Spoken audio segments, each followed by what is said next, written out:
Okay, steaks resting.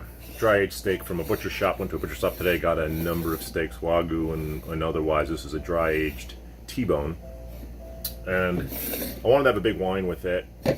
And I know I bought 3 of these, so I've had many of these Sagrantinos from Monteau Capri. I've talked about them numerous times. This is the 25th anniversary, 2013. So I don't know if it's any extra aging or anything. I'd have to check on the back of the label, but as I've said before, a very, very tannic grape, a very big and bold wine with an immense amount of depth, and absolutely has typically an Italian smell, an Italian taste, but really big, big tannins. This wine can definitely age for a long time, and this is 2013. I have 2 more, so I want to see how one's doing right now. I didn't decant it super long, just enough. Smells like Italy. It's got a fennel, definitely a fennel quality to it, without a doubt. I want to use my aroma wheel here. There's a number of things going on here today. Herbs, lots of herbs. Thyme, marjoram, rosemary, and there's black cherry, black raspberry. Specifically, black raspberry, I think, is the most prominent fruit I'm getting. A little bit of a prune, little prune, like a drying plum, a dried plum, but not totally dried out.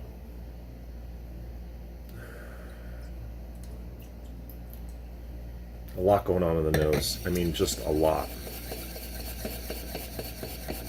I mean, boysenberry. Man, black plum is what it is. It's black plum, kind of, but very herbal. Fennel, sweet tobacco. Is that vanilla? No. Okay.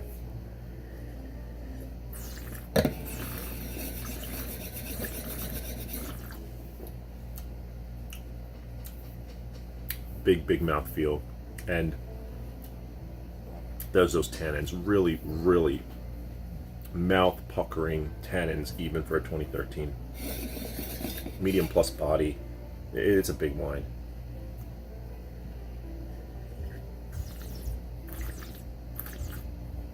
This is like a hearty Italian meal wine or steak wine. God, it's such a long length. It's insane how long this wine is, and it's got great acidity too.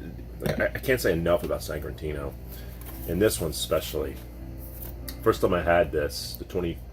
Really, I have it on my wall. I save a bunch of wine bottles, and this is definitely one of my favorite wines I've ever had.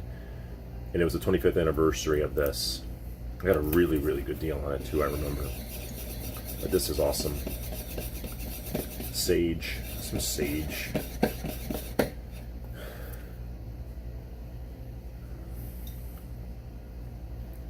Not real fennel, no licorice on the palate, at least not yet.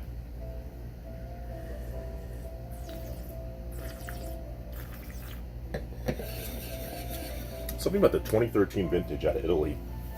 I think the Brunello the other night in the Sagrantino. Just great stuff. Great stuff. So, a 5 out of 5. And this wine could age, God, another decade. Easy, another decade. I have a bunch of wines here that I just wanted to talk about. I bought them. And Mount Etna, Rosso, the Terra Nera, I guess, Tenuta della Terra Nera, and Rosso. So just their standard $20 Nerello Mescalesi, 2019, newer vintage. So I'm a big fan of this wine. This is an alternative to Pinot. Light, sort of the Nebbiolo Pinot Noir kind of mix. A little bit more tannin than Pinot. At least on the higher expressions. These $20 expressions, definitely great alternative to Pinot Noir. So in a video, the Wine King, they tasted a bunch of Burgundies, red Bergs, and this one they thought was great for 20 bucks. This exact one, the Louis Jadot Pinot Noir Bourgogne. So no real expression except to say that it's somewhere from Burgundy. They loved it. I said, you know what, can't hurt, it's 20 bucks. Louis Jadot is a real producer, so I got 2 of those. 2018 vintage. And I always like having Chianti Classico Reserva. This is from the 2017 vintage. I'm not 1,000% sure. Chianti Classico Reserva 2017 from Bonfi. I really like this producer for Brunello. Pretty sure I've had this before. Hope I like this. But I always like Chianti Classico, especially the Reservas, and I think buy them in a good vintage. It's always good. So then I saw the La Serena. Distractions galore. So I wasn't done really talking about the Chianti. I hope this is a good vintage. I believe Chiantis do really great in the great vintages, although I just like them overall. And I think this Bonfi is a pretty good producer. So let's see how this is. And the La Serena that I had the other night, the 2013 that I give 5 out of 5, I was fawning about 2015. So, and another amazing vintage. I know the 2015 is an amazing vintage out of Tuscany. So this might be a little too young to drink, but I'm going to drink it regardless. And soon, because, well, the 13 was amazing. If this is amazing, may or may not seek out a few more just for how good that 13 was. And maybe La Serena. So I did look it up. La Serena, the last time I had it was an older vintage.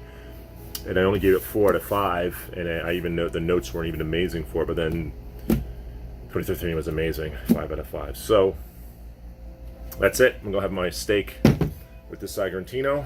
If there's anything else to talk about, see if I do another video this weekend. Yeah.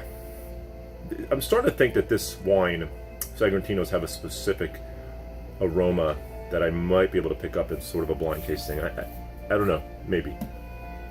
This black raspberry combined with those herbs, combined with the massive tannin. I think if I taste it, the massive amount of tannin, and call it like an old world rustic tannin. I feel like these were the tannins of the days of old, when you needed to let a wine sit for 10, 15 years, especially like Barolo Barbarescos. You had to let them sit like 10 years before you could even touch them, because they were furry almost, is what they used to say. Anyway, that's it for tonight. Time to have some dinner.